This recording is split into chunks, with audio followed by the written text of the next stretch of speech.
Hello friends, welcome to this session of chemical kinetics. In this session we are going to discuss about the method for the determination of order of a reaction. Right? We have already discussed about the isolation method and the initial rate method. Now in this session we'll discuss about the half-life method for determining the rate of the order of the reaction and the integrated rate law method. So let's start our session here, students. The half-life method. What is it? The time taken. Now what is actually the half-life? Half-life is the time taken by a reaction to reduce the concentration of the reactant to half of its initial value. Right? So what is half-life? Half-life is the time taken by a reaction to reduce the concentration of the reactant to its half. Say half of its concentration. That is called its half-life. The half-life of reaction is related to the initial concentration of the reactants by the general relationship. See, this is a general relationship. That is, T half is proportional to 1 by A to the power n minus 1. Now what is n over here? N is the order of the reaction. So it is a general expression. What is it? T half, that is the time taken for the reduction of the reactant concentration to half of its initial value. And that is proportional to 1 by A to the power n minus 1. Students, these formulae are very important. Do remember this. Because from chemical kinetics you'll get numericals, and in order to solve those numericals you need these formulae. Now what is n over here? N is the order of the reaction. Right? What is the order? It is the number of molecules or atoms which determine the rate of reaction. If the measurements are made at two different initial concentrations, say at A1 and A2, then what? T half is proportional to 1 by A1 to the power n minus 1, and again the second T half, that is a half-life, is proportional to 1 by A2 to the power n minus 1. Now if the two equations are divided, then T half of the first reaction by, it's the same reaction, right? These are the two components, that's it. So T half first divided by the T half second is equal to A2 by A1. Say if different concentrations of the reactants are taken, then T half 1 by T half 2 will be equal to n minus 1 log of A2 by A1 if logarithm is taken on both the sides. From here you'll get the formula n, the order of reaction with respect to A, will be log of T half 1 by T half 2 divided by log of A2 by A1 plus 1. So A2 and A1 are the different concentrations of the reactant A. So this is the formula by which you can calculate the order of the reaction if you know the half-life of the reaction. Right? So thus by knowing the half-lives A1 and A2, one can get the value of n, that is the order of the reaction. The next method is the integrated rate law method. Now in this what happens? See, based upon integration, mathematical equations for the reactions of different orders are derived. Right? So based upon integration, mathematical equations for the reactions of different orders are derived. The data based upon experimental studies is substituted in the expression for a particular equation, and the value of rate constant is determined. First of all, what happens that based on the integration and all, the mathematical equation is derived for different orders, and then the values, the data based on the experimental studies is substituted on those equations. right? And the order of the reaction or the rate law expression is determined. Now let's take up how the mathematical equations are derived. Now see, if the rate equation for the reaction of nth order is to be deduced. Now let's see the concentration of the reactant, T the time, and K the rate constant. Now this is the rate expression we already know.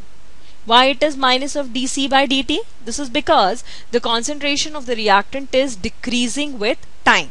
So it is minus of dC by dt, and that is equal to K, C, that is the concentration, to the power n. Now this may be integrated, right? And the limits of integration can be C is equal to C0, means C0 to C, right? Say if C0 is the concentration at time t0 and C the concentration at time t. So this can be integrated between the concentration term, that is, it can be integrated between C0 and C, and time can be between t0 and t, right? So dC by C to the power n is equal to K dt. It can be written like that. Now it is integrated. The concentration is integrated within the limits, that is C0, that is the concentration at time t0, and the concentration at time t, whereas this is integrated between the limits time t0 to time t, right? Now if n is equal to 1, now if it is integrated and when n is 1, the value of the integration, see, math students, they they'll easily calculate it. The value of this comes out to be log C0 by C, that is equal to KT. So students, this is the general equation. This n can be anything. It can be 0, it can be 1, it can be 2, it can be 3. And it's just that you should know the value of this integration. Fine? Now let's calculate the rate equation for the zero order reaction. So in case of zero order reaction, what happens? The rate of reaction is independent of the concentration of the reactant, right? That is a zero order reaction. But that is when the rate is plotted with the concentration, then a straight line parallel to the x-axis is obtained. That is, this shows that the rate of the reaction is independent of the change in concentration of the reactant. Now in this case, if the concentration is plotted with time, we are getting the line like this. Now let's write the equation, the mathematical equation for a zero order reaction. There what we have deduced, that it is log of C0 by C, that is equal to KT. This is for what? This is for first order reaction, that is when n is equal to 1, and this is log natural. Now let's find out the mathematical equation for zero order reaction. Now see, for a zero order reaction, what is it? So say if A is giving the product, zero order reactions are what? Do you know the examples of zero order reaction? We have already discussed them. It is the decomposition of, say, nickel, or no, it is any example, the formation of ammonia, or in the presence of the catalyst on the metal surface, right? In the presence of the molybdenum or iron catalyst. Likewise, the decomposition of ammonia on the metal catalyst, in the presence of the metal catalyst, or the free radical reactions, all are what? They are what? Zero order reactions. Now in those cases, what happens? The rate is what? It is minus dA by dt. That is a change in concentration of A at any instant of time t. That is equal to K A to the power 0. Right? Now here this A can be integrated, that is dAt by dt is equal to K A naught to the power 0. Okay, now this can be written as dA naught to the power 0 is 1, okay, and that is equal to K. Now this can be integrated. Which can be integrated? See here, this integrated sign should not be there. It is dAt by dt is equal to minus of K A naught to the power 0. Now this A naught to the power 0, that is equal to 1. That is dAt by dt is equal to minus of K. or integration of dAt will be equal to minus of k integration of dt. Now the integration of this dAt is equal to A, right? A is what? A is the concentration at any time t, and it is integrated within the limits, that is A0 to A. A0 is the concentration at time t is equal to 0, and A is the concentration at time t is equal to t, any time. Now this is integrated, we are getting At is equal to minus of kt plus I. Now we have to find the value of this integration constant. Now at time t is equal to 0, what will be the value of A? It will be equal to A naught. So A naught is equal to minus of k into 0 plus I. So I will be equal to A naught. Now At is equal to minus of kt plus A naught, or kt will be equal to A naught minus At, or k is equal to A naught minus At by t. So this is an equation for what? For the zero order reaction. Now let's see some of the characteristics of zero order reaction, that is their plots. The graphs between the concentration and time, the graph between the rate and the concentration. We have already seen the graph between the rate and the concentration. What is it? Say rate, if I am taking it on the y-axis and concentration on the x-axis, then the plot is a straight line parallel to x-axis, and which suggests that with the change in concentration there is no change in the rate of the reaction. See, the typical unit of zero order rate constant is mole per liter per second. Rate constant. So if I am taking rate is equal to K and the molar concentration, right? How I am going to derive the unit of K? K will be equal to the rate divided by A, right? And what is rate? Rate is mole per liter, right, upon time, and this is also mole per liter. Now this can be anything. This can be n, this can be 0, this can be 1, this can be 2, right? Now if this is 0, then what will be the value of, or what will be the unit of K? It will be mole per liter per second, or molarity per second. So the unit of rate constant for a zero order reaction is mole per liter per second. Now the equation which we got, it was what? K is equal to At minus A naught by T. This was the equation. This can be written as At is equal to minus of Kt plus A naught. Now this equation is in the form of y is equal to mx plus c. See, this is y, this is mx, and this is c. That is, on the y-axis what is taken? The concentration at any time t. That is the concentration of A at any time t. At x-axis what will be taken is time.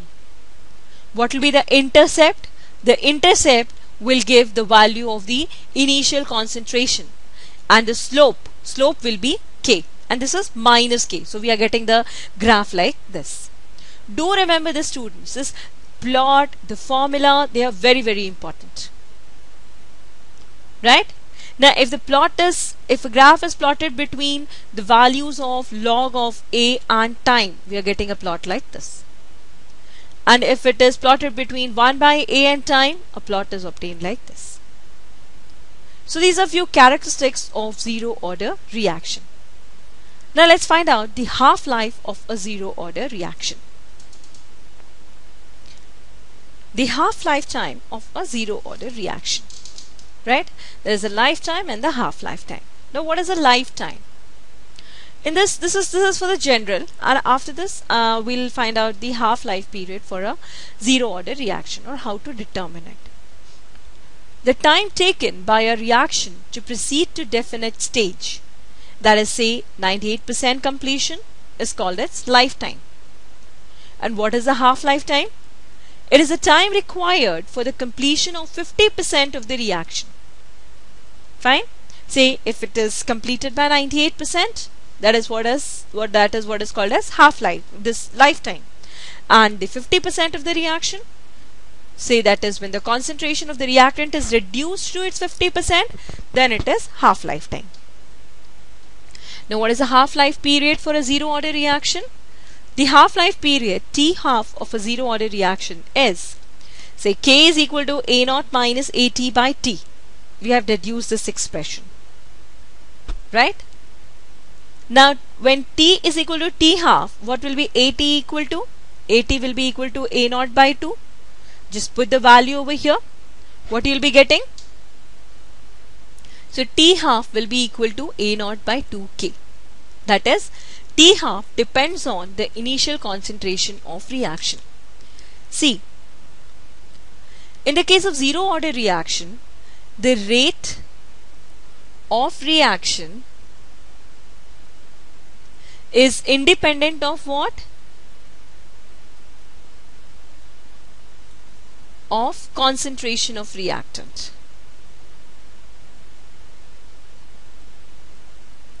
But the half-life period for a zero order reaction depends on the initial concentration of the reactant.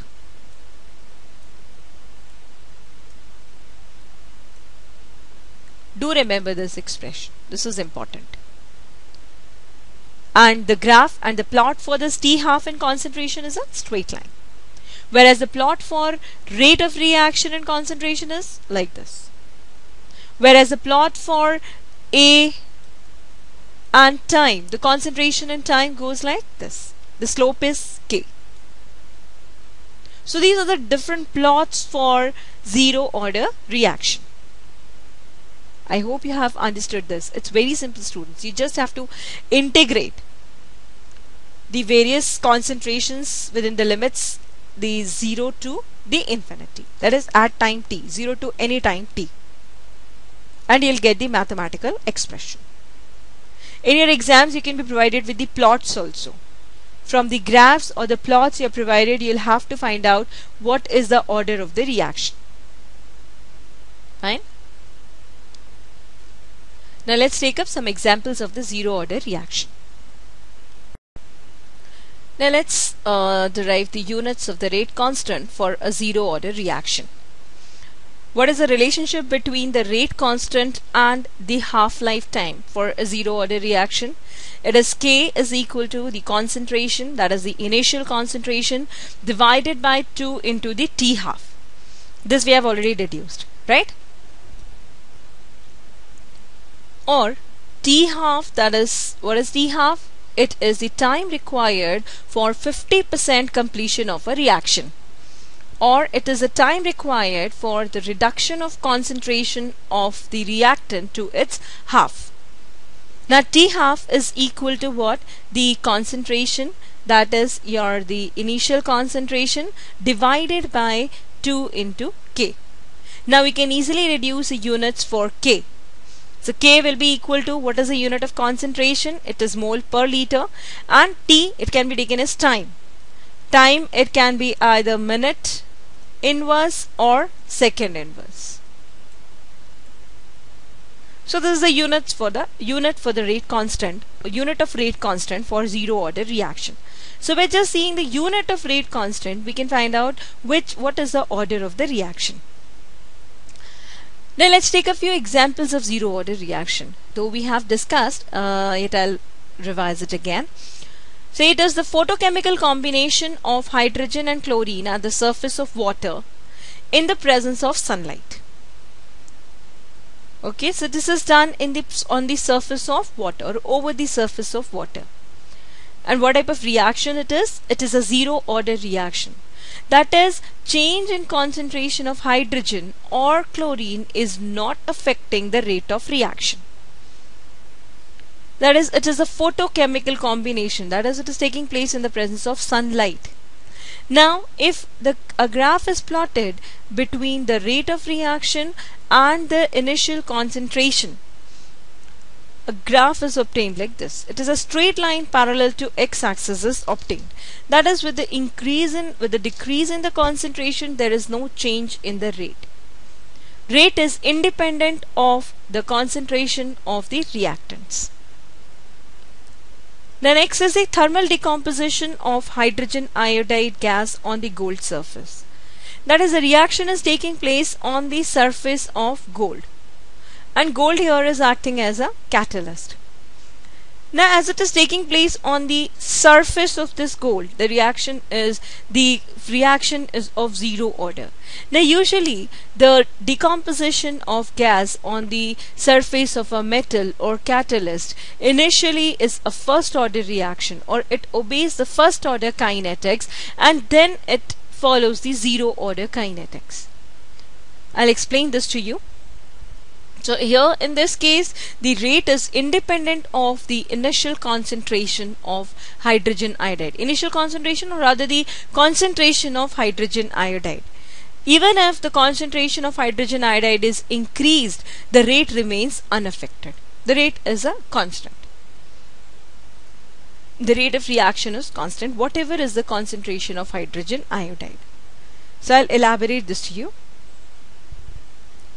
Gaseous reactions on solids show first order kinetics at low pressure and zero order kinetics at high pressures.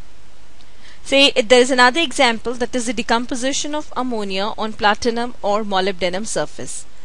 Initially it obeys the first order kinetics, and then it becomes the reaction of zero order.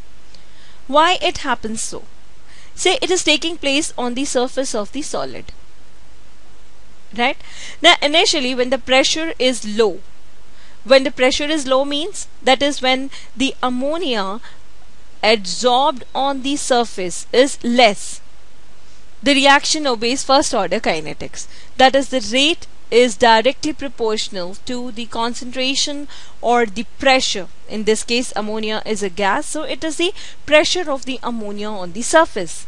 Now once ammonia coats the complete surface, or once the surface of the catalyst becomes saturated with ammonia, the rate becomes independent of the pressure of ammonia. No matter how much ammonia is present over there, once the surface becomes saturated, the rate of reaction becomes independent of the pressure of ammonia. Right? So at this, what happens? See, the decomposition of ammonia on finely divided platinum or molybdenum is a first order reaction at low pressure. At higher pressure, the reaction is of zero order.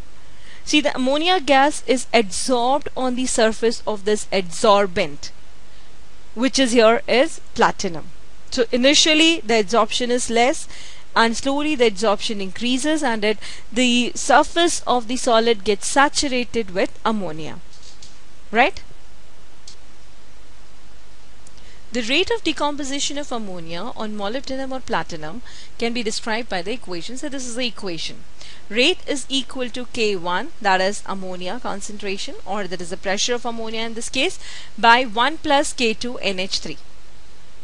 Or rate is equal to K1, see this is the concentration, but in this case it's a gas. So if it's a gas, we have to take pressure into consideration. So it will be pressure of ammonia divided by 1 plus K2 into pressure of ammonia. Right? Now what are the K1 and K2? K1 and K2 are the constants of the reaction, and PNH3 is the partial pressure of ammonia. Right? So these are the rate constants of the reaction. That is, it is initially when the pressure is low, and K2 is the constant when the pressure is high. Now at low pressures, K2NH3 or K2, that is partial pressure of ammonia, it is small. Say that is this value. Initially what happens? The adsorption has just started. The pressure of ammonia on the surface of the adsorbent is less, and so this K2, the second rate constant, is very small. So the rate will be equal to K1P NH3. That is, the rate of reaction is directly proportional to the partial pressure of ammonia initially. Now, so at low pressure it is a first order reaction. Now at high pressure what happens? This K2NH3, K2 is the rate constant when the pressure of ammonia is high. That is, the surface of the solid is saturated with the gas.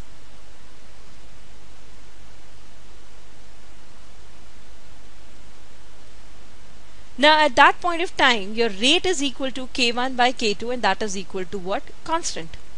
Now the rate becomes constant once this particular, or once this whole surface is saturated with the gas. So at high pressure what happens? It becomes a zero order reaction, that is rate. Now this will be what? K1 pressure of NH3 divided by your K2 pressure of NH3. Now this becomes equal to a constant at high pressures.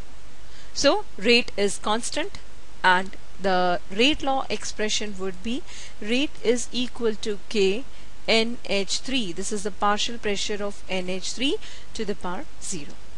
That is, the rate becomes independent. So in case where the gaseous reactions take place on the solid surface, initially the rate of reaction obeys first order kinetics and then the zero order kinetics. Why so first order? Say the reaction takes place on the surface of the solid. How it takes place? The gas gets absorbed on the surface of this adsorbent. Now initially when the pressure is low, the absorption is less. But when the pressure increases, what happens? The absorption also increases. And a stage comes when the solid surface is completely or is saturated with the gas. So now it doesn't matter what is the concentration or what is the pressure of ammonia outside.